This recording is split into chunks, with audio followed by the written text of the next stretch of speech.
ခမရအဖေနဲ့အမေဟာမနှက်ဖြတ်တေးရမယ်ဆိုတော့ခမရဒီနေ့ဘာလုပ်မလဲခမရတိတ်ချမ်းသာတဲ့မိသားစုကလာတဲ့လူမဟုတ်ဘူးဆိုလို့ရှိရင်ဒီခံစားချက်ကိုသိလိမ့်မယ်အဆိုကြပါစို့အိမ်မှာကြောက်ဟင်၅လုံးချက်ထားတယ်အိမ်သားတွေကသူတို့ဝေစုကိုတီးတီးစားပြီးသွားတယ်ဒါပေမဲ့ခမရအမေကတော့ခမရပြန်လာမှစားမယ်ဆိုပြီးတော့သူတလုံးခမရတလုံးဖယ်ထားတယ်ခမရပြန်လာတော့ခမရဘိုက်ဆဆာနဲ့နှလုံးစလုံးစားပစ်လိုက်တယ်ဆိုပါစို့အဲ့ချိန်မှာခမရအမေက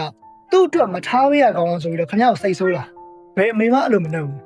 အမေစားပြီးပြီဆိုပြီးတော့ခမရကိုညာပြောပါတကယ်က तू မစားရသေးဘူးဆိုတာခမရသိတယ်ဒါမဲ့မသိကြအောင်ဆိုပြီးတော့စားပလိုက်တယ်မှတ်လားကျွန်တော်ပြောချင်တာကကြောက်ဝင်တစ်ခုတည်းမဟုတ်ဘူးနော်ဆိုလိုရင်းခမရနားလည်ပြီးထင်ပါတယ်မိဘတွေရဲ့မေတ္တာဆိုတာဒီစကလုံးတွေနဲ့ပေါ်ပြဖို့တကယ်ခက်တယ်ဗျ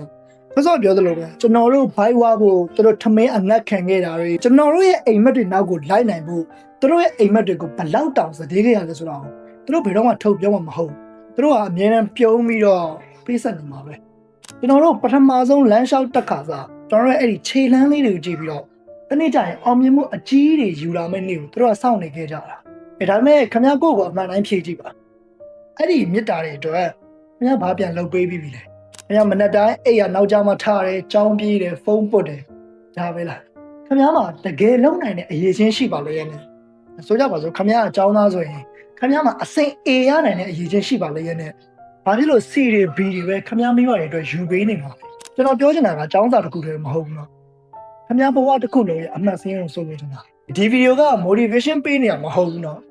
ကျွန်တော်လည်း motivational speaker မဟုတ်ဘူးဗျနေရအရှိဘက်ကထပ်ပါတယ်ဆိုတာထပ်တာပို့ပြီးတော့မှန်တဲ့အမှန်တရားတစ်ခုကိုခမရကိုသိစေချင်အောင်ပဲအဲ့ဒါဘာလဲဆိုတော့အချိန်တွေကုန်နေတာကိုခမရမသိကြအောင်စောင့်မနေပါနဲ့ခမရရဲ့မိဘတွေကတဖြည်းဖြည်းနဲ့အုံနေကြပြီသူတို့လည်းလူပဲသူတို့ပင်ပန်းနေလောက်ပြီသူတို့ကြောက်နေကြလောက်ပြီဒါပေမဲ့သူတို့ကခမားပေါ်မှာတော့ယုံကြည်နေတော့မယ်ခမားကတော့အဲ့ဒီယုံကြည်မှုတွေကိုဖားသီးပါကဖြတ်စည်းပြနေတယ်မှတ်လားသူတို့တွေကခမားလိုချင်တယ်လို့မျိုးဒီ luxury ပစ္စည်းတွေအိမ်ကောင်းစားကြီးတွေကားကောင်းစားကြီးတွေသူတို့မျိုးတွေလိုချင်တာမဟုတ်သူတို့ကခမားတကယ်စူးစမ်းနေတာပဲလိုချင်တာခမားတော့ပြောမှာပေါ့ငါတနေ့ကျရင်တကယ်ဖြစ်အောင်လုပ်မှာကွာဆိုပြီးတော့ခမားအဲ့လိုစိတ်ကူးရင်နေရတယ်ကိုရက်တင်ပြီတနေ့ကျရင်ခမားမိဘတွေကဒီမှာရှိတော့မှာမဟုတ်ဆိုကြပါစို့ခမရအဖေနဲ့အမေဟာမနှက်ဖြတ်မှာတေးရမယ်ဆိုတော့ခမရဒီနေ့ဘာလုပ်မလဲအဲ့ဒီနေ့ကိုရောက်တော့မှနော်အဲ့ဒီတော့လောက်ခဲ့ရမှာကွာဆိုပြီးတော့ခမရနောင်လာရတယ်မလို့လားအားလုံးကခမရပုံမှာပဲမူတည်တယ်အဲ့တော့ခမရကိုယ့်ကိုမှန်ထဲမှာကြည့်ပြီးတော့ပြန်မေးကြည့်ခမရမိဘတွေကိုဂုံယူအောင်လုပ်ပေးနိုင်ပြီလားစကလုံးတွေလည်းမဟုတ်ဘဲနဲ့ခမရဘလို့လူဖြစ်တယ်ဆိုတာကိုရောက်ရက်တွေနဲ့တက်တည်ပြလိုက်စမ်းပါအားလုံးကဒီနေ့ပဲစတာပါဒီနေ့ကခမရအတွက်အစိုးဆုံးပဲမနေ့ပြန်ဆိုလို့ရှိရင်ခမရအတက်တရပူကြီးသွားပြီခမရမိဘတွေကလည်းတေဖို့တရပူကြီးသွားပြီဆိုတော့တေကြတာတော့ခမရအဖေနဲ့မလားမနေ့ပြန်တော့မတေတော့သေးပါဘူးပြီးတော့ကျွန်တော်တီးသလောက်ဆိုရင်လူတယောက်ကတကယ်ပြောင်းလဲဖို့အချိန်6လလောက်ပဲလိုတာပါဒီလိုကြီးကြီးကျယ်ကျယ်တွေပြောနေတော့ခမရကကျွန်တော်ဆရာကြီးလို့ထင်နေတယ်ဆိုလို့ရှိရင်တော့ခမရထင်တာမှားပါတယ်ကျွန်တော်လည်းမနေ့အထိကိုမနက်9နာရီကျော်မှအိမ်ရထားတဲ့ကောင်းပါဒါပေမဲ့ကျွန်တော်ကတော့ပြောင်းလဲဖို့အဆင်သင့်ဖြစ်နေပြီ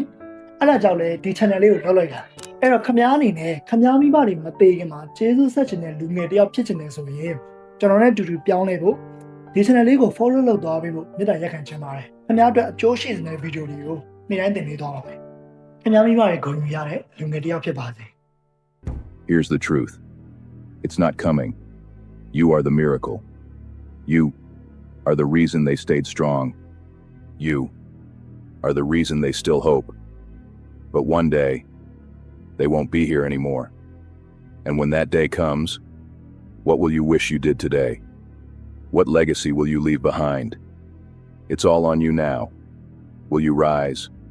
Or will you keep wasting their love and your life? You already know what needs to change. So change it. This is your chance to prove they didn't sacrifice for nothing.